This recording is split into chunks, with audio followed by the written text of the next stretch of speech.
So, good morning, good afternoon, good evening, whenever or wherever you may be. This is Overnight. I'm DM Foss, and it is the 4th of July. So, happy Independence Day to everyone. Down with the British. Um, for the 4th of July, for Independence Day, I had a little thing I wanted to read. Kind of the way I feel about um, our country and our independence. So, I believe the United States of America is the greatest country ever conceived by man. It possesses unparalleled opportunity and charity. In its history, there have been dark moments, but the ideals of what this country is still remain. Reading from the preamble to the Constitution, we, the people of the United States, in order to form a more perfect union, establish justice, ensure domestic tranquility, provide for the common defense, promote the general welfare, and secure the blessings of liberty to ourselves and our posterity, do ordain and establish this Constitution of the United States of America. As U.S. citizens, this is our legacy. Whether you're a citizen by birth or by naturalization, it's our right and our burden to protect. In order to protect it, all we need to do is be involved. Speak up when it's time to speak up. Vote when it's time to vote. Apathy is the death of democracy. I don't know if that made sense, but that's the way I feel. So joining me tonight is Nighthawk Medic. Howdy, howdy. Thanks for having me.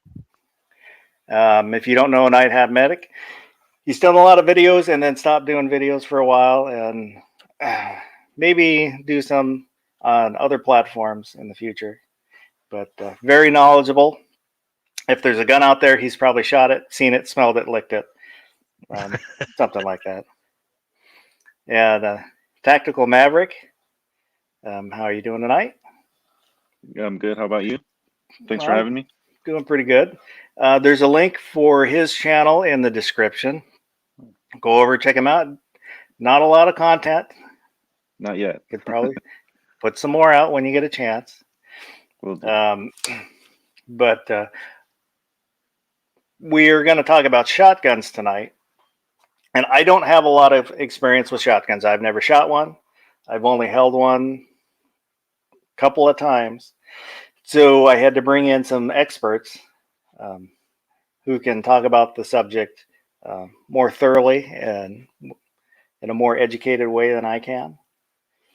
And this is designed, more someone who doesn't have one or maybe isn't familiar with them, what to look for, stuff like that. So what we probably just start with, what types of shotguns, are there? They're, semi-auto, break barrel, double barrel. So triple barrel. But for just to make the conversation a little easier, I figured we'd probably end up talking about semi-autos, pump shotguns. I don't know do you think we should bring in, like a break barrel? Yeah. So, I tell people all the time, your granddaddy's shotgun is still always a factor when it comes into home defense, right?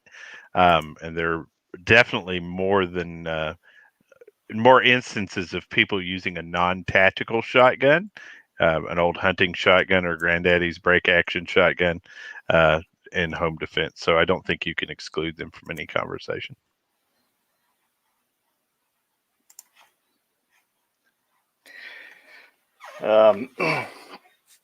So I guess the biggest thing to start with is why somebody would, what is the reason that they're getting a shotgun? Whether it's home defense, hunting, just because they're cool. So using that as a starting point. So if somebody wants one for hunting, and remember to keep in mind these are somebody that's maybe brand new, barely knows the barrel from the stock. What should they look for, or what should they think about? Well, let's see. I guess if somebody is new, they're probably like, when I first bought my shotgun, I wanted something for home defense, and I talking with people, everybody would say, well, for home defense, it's a shotgun, because once you pump your shotgun, that scares the shit out of the intruder, and you start thinking of stuff like that. But then, exactly, Nighthawk, yeah, you once you start doing your research and stuff, it doesn't really matter. They hear the pump or not, they're not going to care. But shotguns are more versatile, and you can do a lot more with them than you could with a pistol or a rifle, as far as shooting trap or buckshot or slugs. But yeah, typically the reason why I got into it was because, honestly, it's like you said, I thought they were super cool. You know what I mean? I got into it when I really started to like the shotgun when, I'm not gonna lie, Terminator 2, when Arnold was, the way he was racking that shotgun, that that lever action. And I mean, not too many lever action shotguns out there being made new right now, but I thought that was like the coolest thing ever. And then once I started doing my research, I decided on the shotgun because of the versatility. Yeah, I have a Winchester lever action over here in the corner, by the way. Fun shotgun. And I think everything Maverick says, plus, when you're getting into your entry level, your first shotgun, your first hunting shotgun, things of that nature, a lot of new people tend to be really super brand focused. And some of those unknowns out there are a great starting point financially. Citadel Arms recently has started to produce some very good, reliable shotguns. I don't necessarily recommend a new hunter start with a semi-auto shotgun, because there's a level of learning and knowledge beyond learning how to stuff shells into a shotgun and learning how to manage recoil of a shotgun, learning how to aim at a shotgun, that comes with managing a semi-auto shotgun. And that mechanism can actually be a little complex for a newer shooter. Not to mention the fact that they tend to be a little ammo sensitive if not properly broken in. So there's a lot of things to consider with those shotguns, but usage pattern is always number one for shotguns, right? What do you intend to use with it? What do you intend to shoot through it? So if they're looking for home defense, is that going to be a similar shotgun to hunting, different than hunting, or crossover, or should they be separate?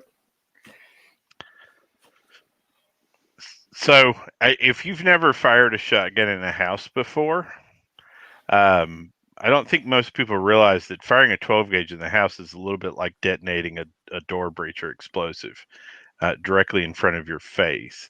It floods the air with powder residue, and it is absolutely the loudest thing you'll ever hear in your life.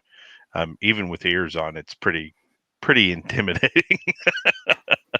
um, and so my wife runs a 20 gauge for that very scenario, not because she can't handle a 12 gauge, but rather because it puts out significantly less powder in the indoor environment and doesn't begin to occlude our vision. And we're good home defenders. We have a whole battle plan. And the other thing is over penetration. It is well documented how far different projectiles out of a shotgun will travel.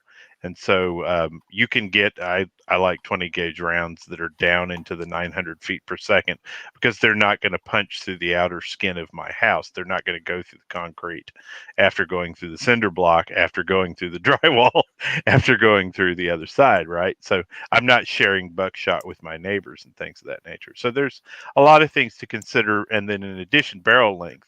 I don't want a full length shotgun barrel in my house. It's hard to maneuver.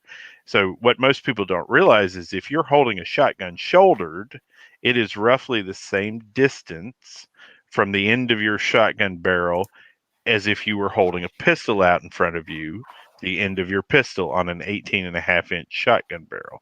So there's not a lot of interchange there. So if you're going with a longer shotgun barrel, you might as well be going with a pistol at that point, because you're at the same distance. That was something that I hadn't really thought about until just a couple days ago. I saw a short video of Clint Smith talking about that, where he's with two other guys and they're back against the wall. I know one had a shotgun, he had a pistol, and I forget what the other gun, if it was another shotgun or whatever. And then talked about the how there's not a big difference between the two, and he was more in support of the shotgun. Yep. For me, it's just the maneuverability. If I'm going down the hallway, turning with my pistol is a lot different than maneuvering the shotgun. Well, and there are tactical shotgun courses that you can go to learn how to do that. They'll teach you to fight with your shotgun and things of that nature. There's a lot of steel and wood in a good shotgun, which can be real handy in hand-to-hand combat too. But you're right. You're always going to be able to pull that pistol into your chest as you take a corner, as opposed to a shotgun. Our shotgun defends the 32-foot hallway. Our shotguns defend the 32-foot hallway between the main entrances and exits of the house, right? So if you're going to come down that hallway to our bedroom, you're going to do it through the barrel of either my wife's 20 gauge or my 12 gauge. And so, there are tactical situations to consider in that too, right? If I have a house that's a maze, I may not want a shotgun, or I may want something like any other weapon, right? I may want a shockwave or something of that nature, where I do have exactly what you're describing there, Foss, that type of maneuverability. Because barrel length, again, why I don't keep a hunting shotgun in the house for home defense is a big factor in that. Well, that's what my 300 blackout pistol, the round that you despise, it has a singular purpose from the closet by the front door to the front door. It is to stop things at the front door. And that's, it's not for going through the house. But, that's a shotgun could serve the same purpose. I just went with the round that you hate. Mad Sexy out there's just made a good point, tucking the shotgun, right? Sticking it under your elbow and things of that nature. For a newer shooter, that recoil control can be a huge issue. And so, Sexy, what I do when I tuck a shotgun, personally, is I'm going to jam it either on my hip, okay, and shoot it like you would a shockwave. So I pin it between my hip, or I'll back it up to underneath the armpit and squeeze underneath the armpit to ensure cycling of the weapon, because obviously you are the resistance to the shotgun, and to ensure if it's semi-automatic that it keeps cycling. But usually I'll find myself shooting from the hip area, which is, again, that's a more advanced technique, because it requires you to understand the fact that if you pull, for the average human being, your arm is longer than your hip bone. So if you pull a shotgun to your hip and pull the rear of the shotgun down to your hip, you're pulling the nose of the shotgun up. So any shot that you take within 6 feet will be an average of 4 inches high over a 6-foot distance as you move. And as we know, shotguns are not magical spread monsters. And particularly when you get inside the ranges inside of a house, you really do need to treat it like a rifle. You need to be on target. Yeah, and medic. Have you heard of the other method of when you shoulder? You have you're shouldering the shotgun. I forget who I saw that they actually kind of turn it up and then put the stock up here, and then they Yep. kind of rack it sideways. That's another method to kind of shorten up that length on the shotgun Yep. that you could use. I agree fully.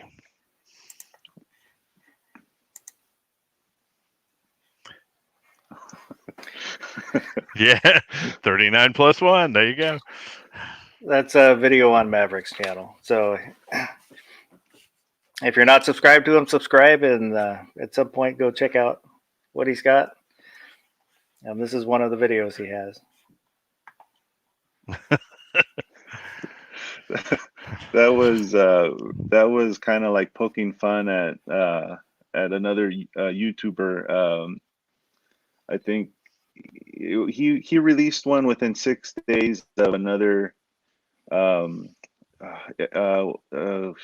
Mix Up 88. I think put out one where his shotgun was I don't know 17 plus one because he was using the short rounds and he had the side saddle. And then who put one out where he was like, "Hey, I have one too," kind of, or I don't know if he stole the idea from him or not.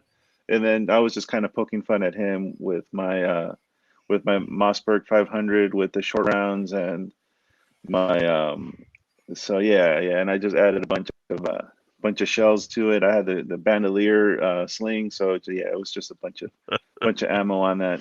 It was like 17 pounds, I think, when I weighed it, though. It's that was crazy.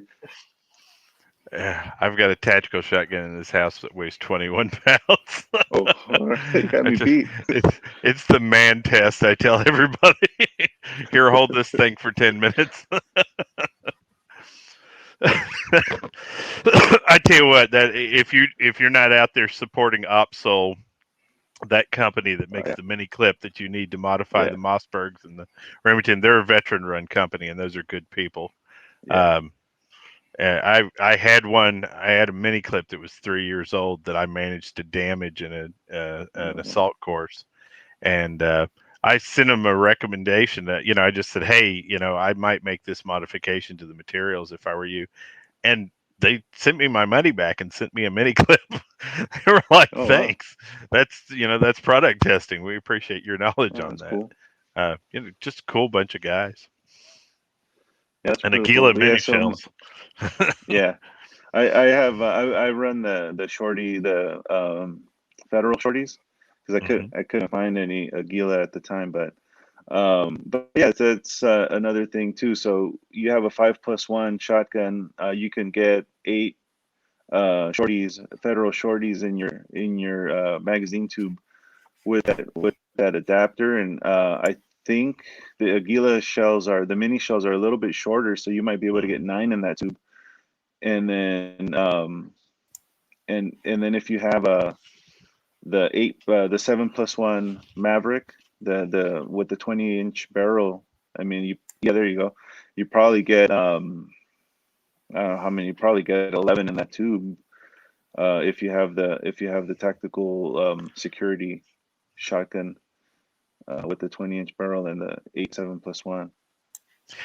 It's important to remember. I've heard some people talk about carrying these as a home self-defense load because they felt like it was safer. So these things are still moving 1,400 feet per second. Yeah, So they're still getting full penetration on a wall. And so this one's a number 4, right? Number 4 buck is a little better in houses. From my practice, and also, we've done a lot of testing on drywall and asphalt and brick. But yeah, these are with comboed with the Opsol mini clip. Please don't take these and use these on your regular shotgun. It will not cycle properly. But make sure that you have the Opsol mini clip or another modifier, and then don't forget that this thing is still full penetration. and Baron brings up a good point. Don't forget to take the mini adapter if you're going to run regular normal size shells. Yeah, I did that, and it was a pain in the ass to get it out, to get the. Luckily, I had the snap caps that I was messing around with, and I left it in there to see if it would still work, and it doesn't. Yeah. Whack, jammed, man. Yeah, it was a pain to get it out of there. Yeah, for sure. So, if we're talking about gauges of the shotguns, what's the difference between the different gauges? Not technical differences, but practical differences. Recoil. So Practical difference is recoil. if we look at, say, 20 gauge, 12 gauge, and 410 is different, but it's a pistol cartridge. Yeah. So we'll stick to the two, because those are probably the two most popular outside of maybe like 28 gauge, because that's kind of competition. Yeah, 16 gauge. Yeah. Yeah, but 10 gauge. So between 12 gauge and 20 gauge. So I'm going to tell you right now, again, going back to recoil, really, and controllability. You have to treat a shotgun like a rifle in home defense. And if you are incapable of shouldering and comfortably initiating a first shot and an effective, accurate shot with a 12 gauge, then drop. Go to 20 gauge. You're gonna put the same load on the target. And at the ranges we're talking about there, the only thing in your way is the ego. Okay, I own 20 gauges. I know other full adult men who own 20 gauges. My wife won't fire anything but a 20 gauge because she doesn't feel like her second shot ability on a 12 gauge is that great. I can one-hand a 12 gauge shotgun, right? You ultimately have to find what is going to be most comfortable for you, what works best into your home defense logical pattern, and what you're going to be able to consistently put shots on target with.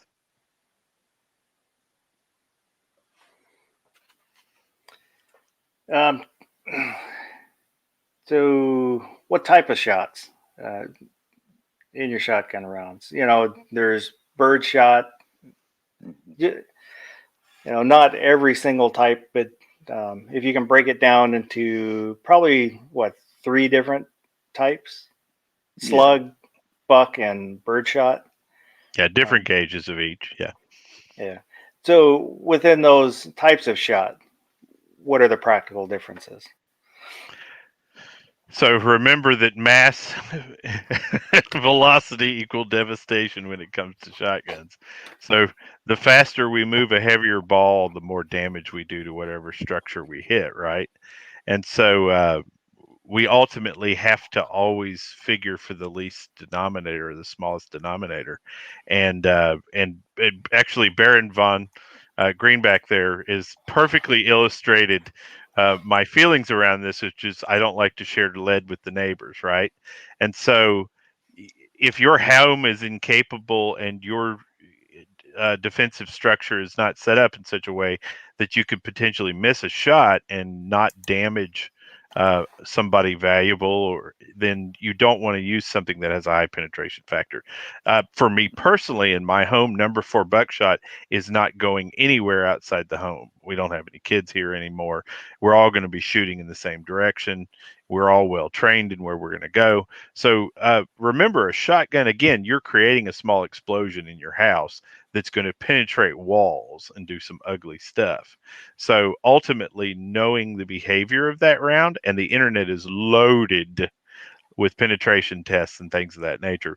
But I don't ever plan to put a shotgun round down range that I don't anticipate going through everything between me and it. Now, that's not a part of my battle plan, right? We don't shoot blindly through walls at people. But ultimately, anticipating that it will is a part of good shotgun defensive behavior.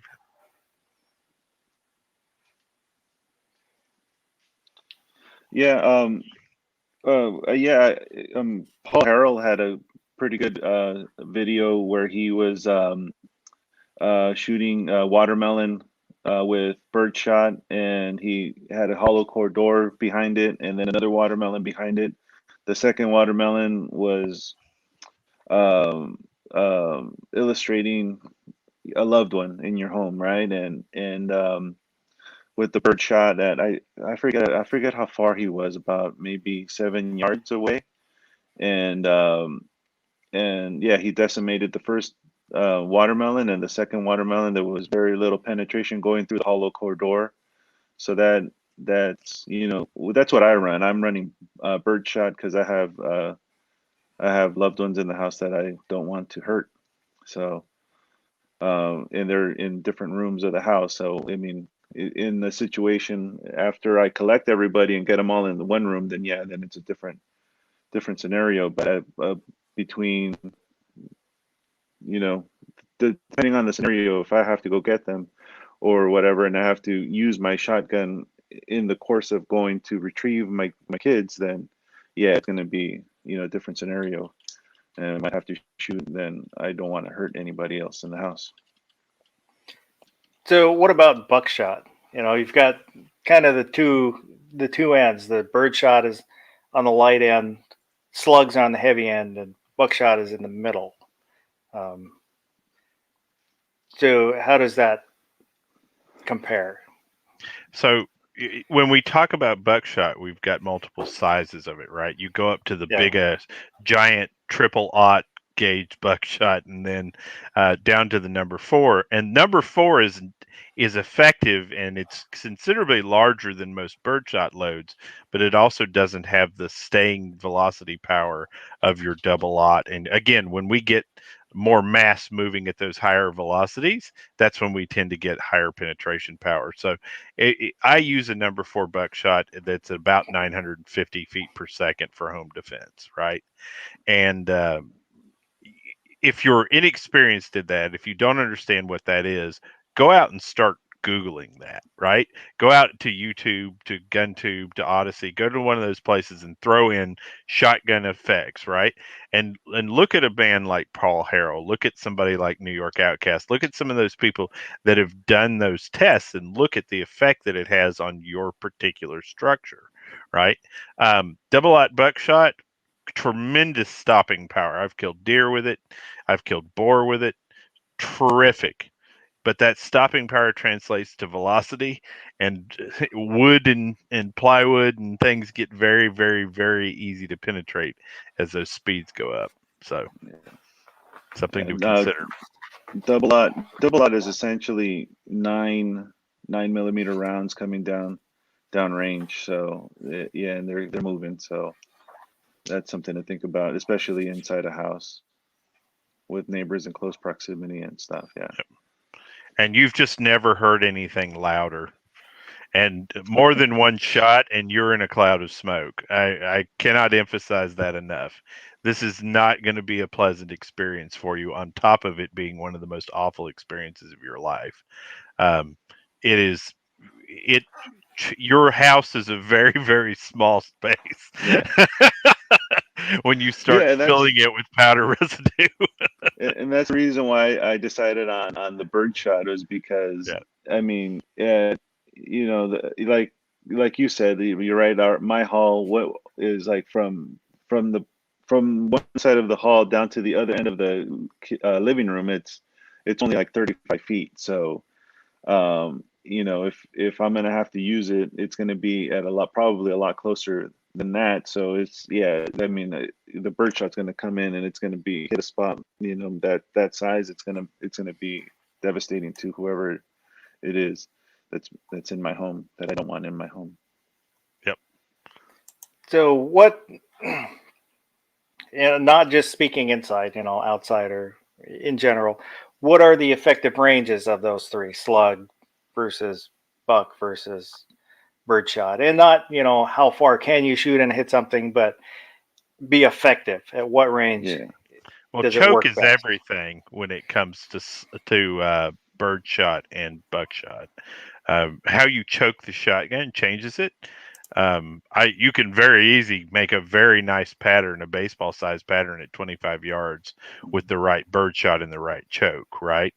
And pretty actually, you can do it with cylinder bore at closer ranges than that.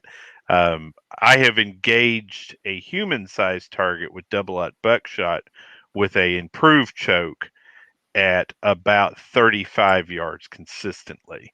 And so there's a unknown equation in shotguns, and it's called the ninth pellet. And most people may or may not know that if you have a 9 pellet buckshot, a lot of times that ninth pellet will become a wild card. And so for me, wild cards are unacceptable. I don't like knowing that a round or potentially would wander off. And so the furthest I've been able to consistently engage with a choke shotgun is about 35 yards with buckshot. Yeah, I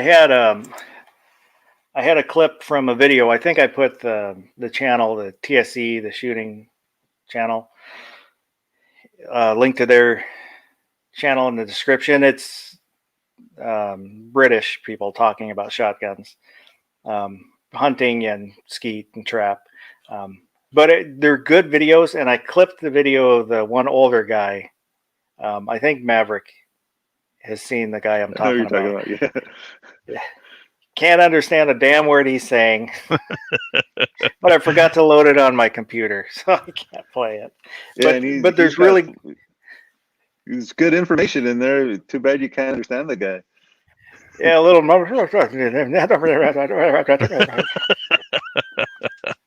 but they very knowledgeable and very good topic. So if it's a resource to check out. You just might have to turn on the subtitles Right. to get it. In parentheses, incomprehensible. Yeah, exactly. It's going to be like that Guy Ritchie movie Snatch from the early 2000s, where Brad Pitt's character, they don't even know what he's saying. If you put on the subtitles, it's just gibberish on there, or question marks. I forget what it is, but yeah, they don't even know what the heck he's saying. But yeah, as far as birdshot, again, Paul Harrell did a video where he with birdshot, he had a great pattern at 7 yards. I don't know if I don't understand. I don't remember what kind of choke he had going, or if he had one at all. He didn't have but a at choke, 7 yards, it was perfect. And then, but he moved out to still did the 25, 50, and 100 yards, and it was ineffective at those ranges. But 7 yards was a good pattern, and very devastating. And then with the buckshot, according to Simple Gunner, 30 to 50 yards is effective with buckshot. And then Harold tried also to do slugs from 200 and 300 yards. But he was hitting low, even though he was aiming high. He was aiming 3 feet higher. Like he had the bust, the target, and he was aiming at the neck, and he was hitting below the waist.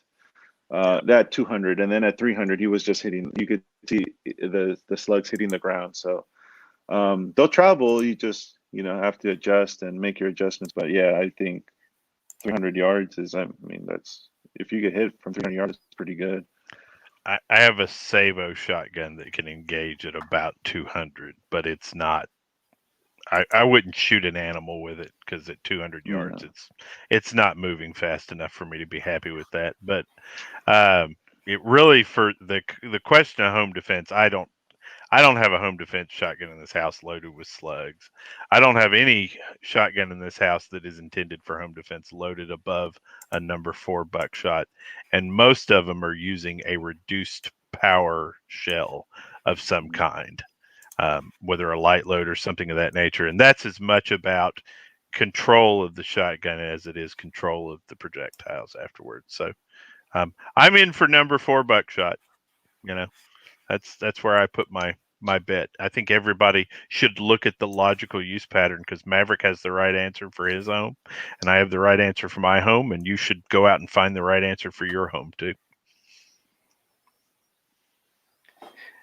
So when somebody's looking for a shotgun, and they go to the shop and fondle them, swing them around.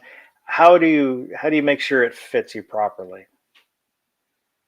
Is there a way to explain it? Yeah, you you buy $1,000 shotgun that has adjustable inserts so that you can properly measure the distance from your head when erect. And no. Well, um, I'd say first of all, most of us are 6 foot tall and brown hair and brown eyes, so we're pretty average human beings. Ultimately, when you're looking at a shotgun, the first thing I always test with the shotgun comes from years and years of knowledge of firing a shotgun, which is not exactly where it sits here, but rather where my hand sits on the shotgun when it's out here, right? Because I know I'm going to get inserts or whatever else I need to do to put that shotgun where it needs to be. For most people, the first thing I'd say as a new person is to judge the weight of the shotgun and how you handle the weight of the shotgun. Is this comfortable for me? Can I run the pump, if it's a pump action, all the way forward and all the way back comfortably, right? Because short shucking a pump action shotgun is one of the most common causes of failure. If it's a semi-automatic shotgun, are the controls easier for me to access? Can I manage them? Most of the ergonomics of shotguns have been solved for around 200 years. If I go out and I choose to get a double barrel, a side by side, does it have manually pulled hammers? Can I pull those hammers? Am I strong enough to actually manage those things? So there's a million different things to consider when it comes to fitting a shotgun to yourself, and a lot of that just has to do with personal preference. And that's where, in my opinion, if you've got a good local gun store, you're going to get that more personalized attention. Or even if you're going to go with big chains, do a Cabela's or a place like that that specializes in things like hunting shotguns and so forth. You might get a little better job fitting. But your most popular brands, your bigger companies out there, are going to have adapters to help you fit the stock to you to really change that length of pull and whatnot. Yeah. Hogue has a shortened stock for 12-inch length of pull.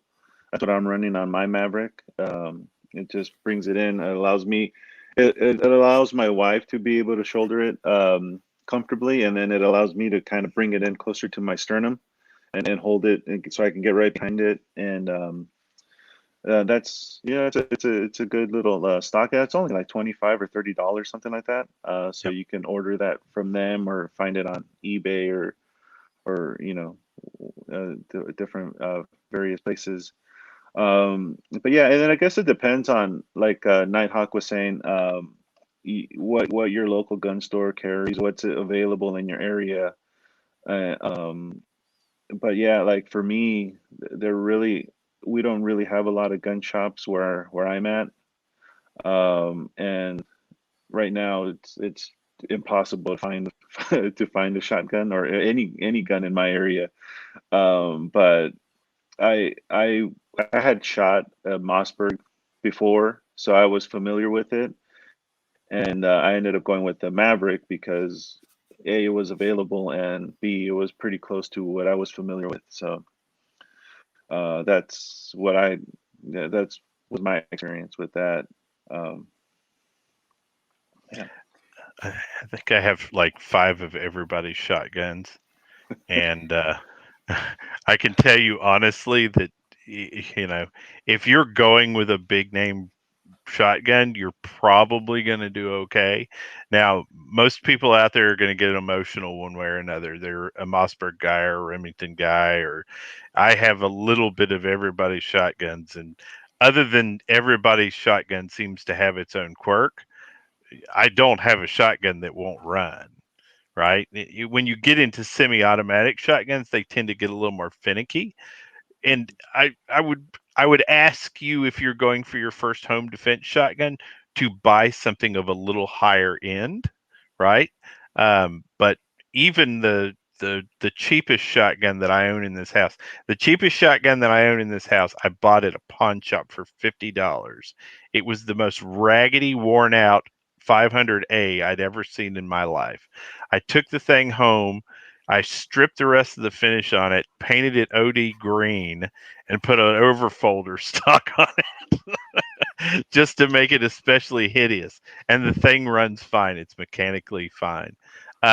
Shotguns are, once you kind of master them, they're a pretty easy beast. They're tremendously simple and carry a tremendous amount of force. I want to address sexy real quick. If I couldn't use birdshot for home defense, what else would we use? So sexy, if you don't have access to birdshot, there's a lot of low power rounds out there that you can get a lot of lighter rounds. And if you can get your velocity down around 900 feet per second, it makes a big difference when you start to get into worries about over penetration and things of that nature. So you guys were kind of talking about the stocks. What about pistol grip versus the more traditional stock? How good are you managing recoil is the question. And how much of that do you want to take? Because when I've got a pistol grip, I'm taking the recoil here. Some of that is supported by my front hand, but if I'm going no stock, just straight pistol grip shotgun, I'm more responsible for a lot of that recoil that I might have channeled through my body otherwise. There are a few techniques, but stock is always superior for recoil management and can now obviously cornering and things of that nature. A little more training is involved, but ultimately, particularly with a full power 12 gauge cartridge, I always want to stock in my shoulder. Yeah, and even reloading, if you have a stock, is easier with the stock because you're able to, yeah, or you're able to kind of tuck the stock under your arm, and then Yep. you just load instead with the pistol grip, you're like kind of pointed down, and you don't really have control of the shotgun. I have a pistol grip, but I keep that just for the range, just to punish myself at the range. But I'll switch it back to a stock when I get home, and use that for my home stuff. But yeah. Yep. Oh, But there's yeah. also the bird's head or whatever, like that comes on the shockwave. Shockwave. I haven't shot one of those. I don't know how that is, but if that's any worse or better than a traditional pistol grip. So the ergonomics on it are hard for some people. It's not as punishing as a traditional pistol grip. You do get a little more sway with it though. And then the other thing is people have a propensity to end up in their hip with it, right? They Yeah. tend to stick it on their hip. And going back to what we were talking about originally, the distance from your hand to your hip, they tend to go high with it. And let's be 100% honest, there's not a lot of people in this world that go out and consistently practice with their shotgun, either due to lack of range or things of that nature. So I don't recommend a bird's head grip shotgun for somebody's first shotgun. I'd rather see them learn how to use a stock, right? And pull that shotgun in nice and close and learn to be controllable with it, and then make a home plan that fits that design, right? So if this might be a tough question, but what shotgun would you recommend? Three different shotguns here, or three different questions. 1, home defense. 2, hunting, and 3, a combination, kind of do it all shotgun. Is there one that could fulfill that, or should you keep those separate? And if you don't have one specifically in mind, maybe just a type. And these aren't meant to be, this is the one you should buy. These are just maybe a starting off point to looking at a shotgun that can do what you want it to do. Well, You're the up, man. barrels are, yeah, sure. No, the barrels are very easy to change. My Maverick is it came with 2 barrels. It came with a 28-inch barrel and an 18.5-inch barrel. The 18.5 for home security or home defense, and the other 28-inch barrel for hunting or shooting clays or whatever you want to use it for. But yeah, they're versatile in that way where you can use different barrels. I mean, they're expensive, but you can buy different barrels for them. My Mossberg 500 came with a 24-inch Slugster barrel that I actually, and that barrel's interchangeable with my Maverick. Yeah, any of the 500 barrels will fit the Maverick. Yeah, exactly. Yeah. But yeah, what do you got, Medic? So as far as home defense, I'm a big fan of pump action shotguns or semi-automatic magazine-fed shotguns. So, and that's going to be my controversial view for the day, probably. It is, having spent a lot of time trying to help people learn how to use a shotgun. What I've learned is that you can teach very quickly almost anybody how to insert this into a shotgun and rack a bolt. Stuffing these into a shotgun under a stressful situation results in the ground being covered with these things.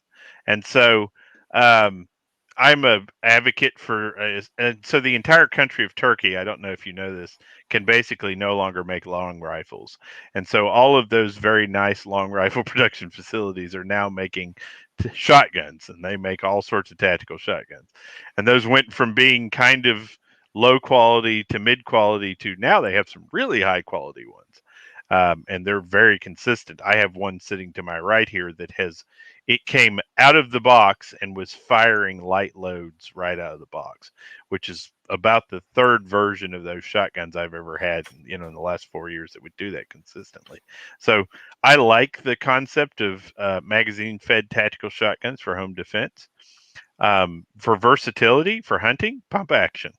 Maverick 88, Mossberg 500, 590, Remington 870.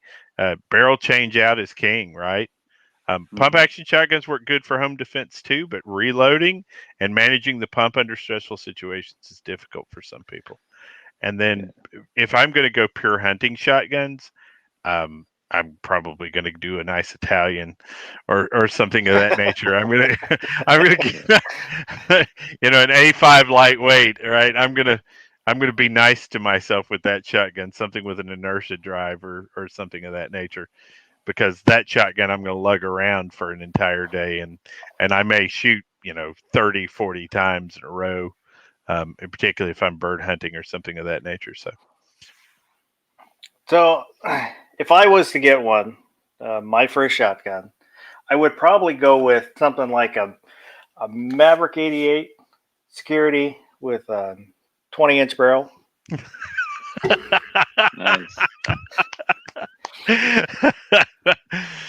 And a full-size magazine tube. Nice, yeah.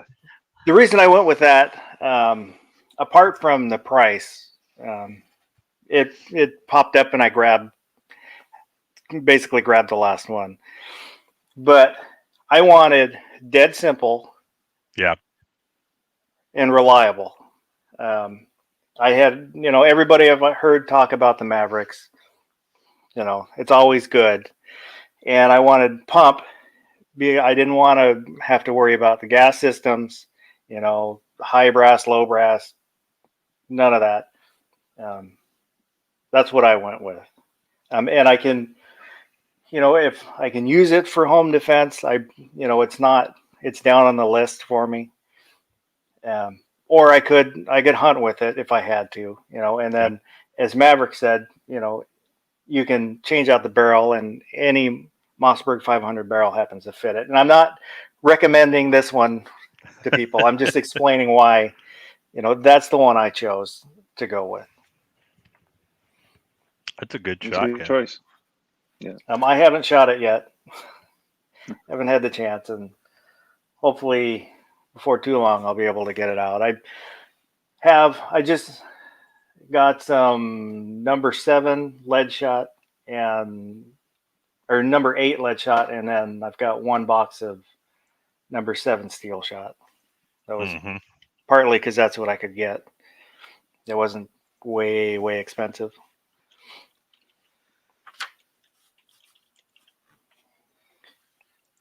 Yeah, we're finally getting diversified ammunition types around here, so it's nice to get out again. I would also like to point out, Foss, that they now have semi-automatic shotguns that you can rack and run manually if you have to. Magazine Well, fed. there was one way back when. Yep. That, Well, this one works, by the way. I got it in the case behind me. I had some fun with it today. I unloaded one magazine as a semi-auto, dropped that mag, inserted the next one, unlocked the slide on it, and started running it as a pump shotgun. It was a lot of fun. That's cool. So I'm going to put out in the chat here. This is the official, unofficial overnight Discord. I'm not running it.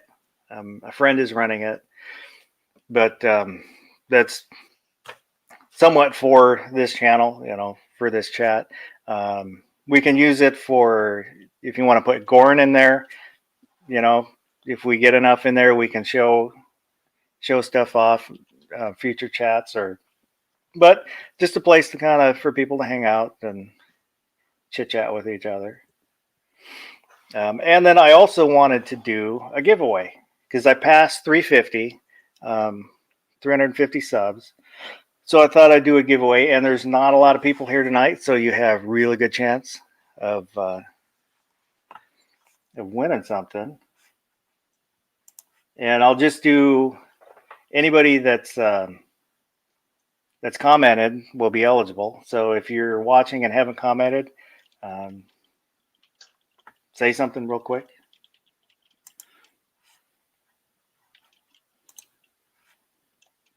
While we wait for that, Mad Sexy is asking what the difference between a Maverick 88 and a Mossberg 500 is. The Maverick 88 has a pinned forend, so if you wanted to change out your forend, you'd have to buy an action slide tube and a nut, and then your replacement forend. The safety location, and that's basically it. Yeah, I think fit and finish is the main thing. I know that the Maverick is made in Mexico, or a large number of parts are made in Mexico. Yeah, parts are made in Mexico. Yeah. Assembled in Texas, but yeah. Yeah, which that doesn't break my heart at all. Don't make your shotgun cheaper because it's made somewhere else. Oh no! Yeah. But other than that, everything else is the same. Yeah, the parts are interchangeable. So the StreamYard Machine robot. We'll go through everybody out there and pick a name.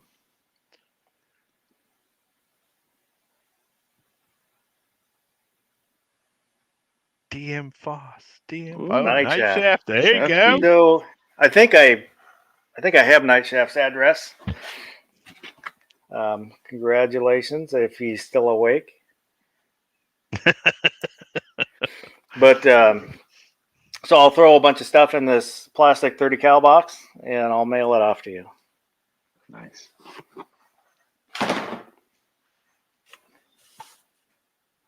So is there anything we didn't cover on shotguns you think we should have covered, or did we cover enough? I'd just say don't get brand focused. When it comes to buying a good shotgun, do your research. Learn what you're capable of. And look, most shotgunners, I'll hand anybody my shotgun. You know what I mean? Under a safe environment. And if we're and let you fondle it, let you feel it, let you understand it, let you shoot it. And most of us are pretty decent folks like that. Get your hands on it, get to understand it. Don't believe that the shotgun is the only way for home defense. There are definitely other methods that are smarter and better. We don't have a single tiered home defense plan. There are scenarios where I won't go out with a shotgun. There are scenarios where I'm going to go out with an AR. Scenarios where I'm going to go out with a pistol. But ultimately, my primary does revolve around a weapon system that I know is going to win the fight. And in a lot of situations, the shotgun can be that.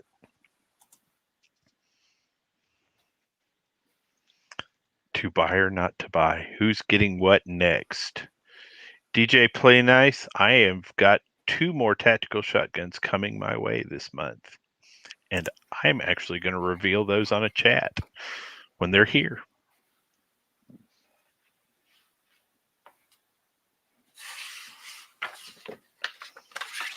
So, do you guys? What are you guys doing for the 4th? What are you doing later today? Anything special, or just hanging out with the family, barbecuing? Just hanging out with family. Launching grenades.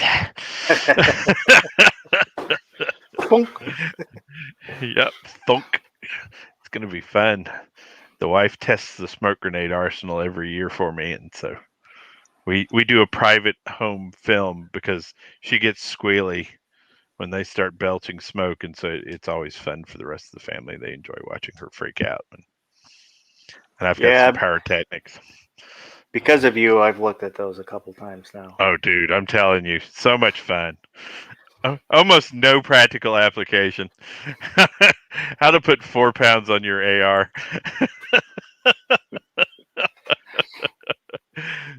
But I do like the smoke. If you get into the more advanced smoke cartridges, it's enabled me to pull smoke grenades out of my tac gear entirely, right? I run metallic cartridge 37 millimeter smoke grenades that had the same smoke output as smoke grenades I was running. So if you were so inclined to need tactical smoke, it's nice to have it underneath your rifle. And 4 pounds isn't that much of a difference for me for marksmanship or for carrying it. If you carry it long enough, you get used to it.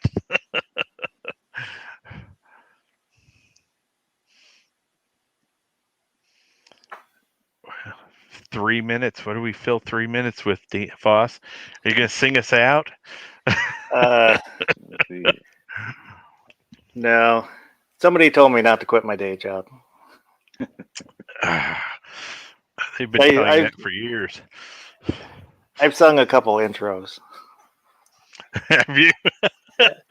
It was really the thing that I read, the preamble, it was really hard not to sing. Right. The Schoolhouse Rock. Nice.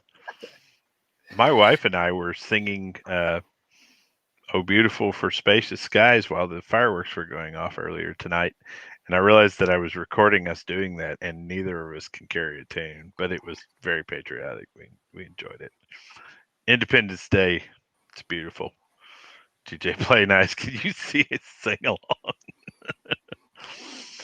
In the show, quick. Go ahead.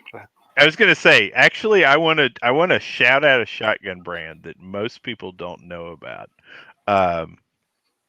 So there is if you've ever seen any of the Citadel shotgun series, there's kind of an unknown gem with those. So a lot of the Citadel shotguns that are coming out have been super duper reliable. I actually own 3 of them that have been super good. So if you're really hard up for money and looking to get into like a $250 to $300 entry level shotgun, and you want a semi-auto, I can shout out that shotgun. It's going to have a break-in period, so you're going to have to learn how to use it. But remember, gang, what a break-in period is the action on a shotgun cycling repeatedly. Okay, so you can do that. You can sit at home and cycle a shotgun repeatedly and take it through its break-in period without spending a bunch of money on shells. So that is a useful behavior.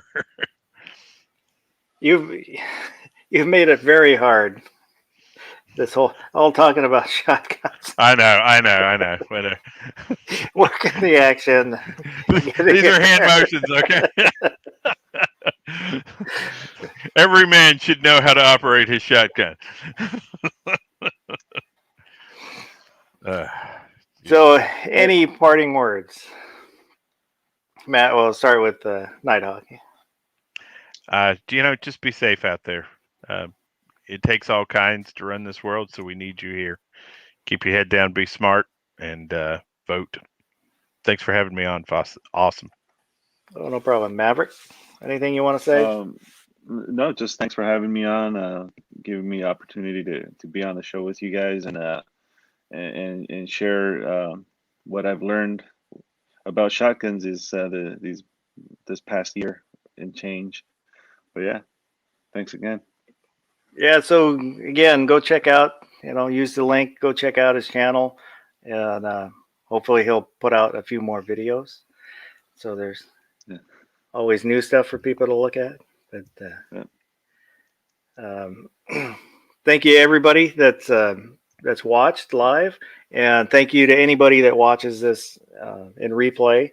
And go ahead and leave comments if you watch this later. We can keep the conversation going, whether it's stuff you agree with, stuff you disagree with, or things you think we missed. Go ahead and put them in the comment for other people to see, for them to think about. And everyone have an awesome 4th of July. But still here? It's over. Go home. No.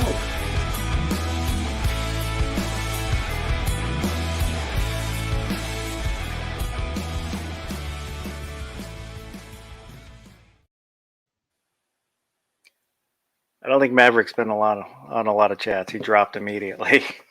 Yeah, I know. This is when all the good shit happens, man. This is when everybody starts talking. Shit, I gotta work on the lighting in this room, so all the lights next to the gun safes. I kind of fumbled through the whole shotgun thing. As soon as I started, fine. Usually that's the way it is. As soon as I started talking, everything goes whoop, and I kind of lost the flow of what I wanted to do. But I don't know. Hopefully, we covered enough. We're still live, brother. No, we're not. We're not. DJ Play Nice just commented live.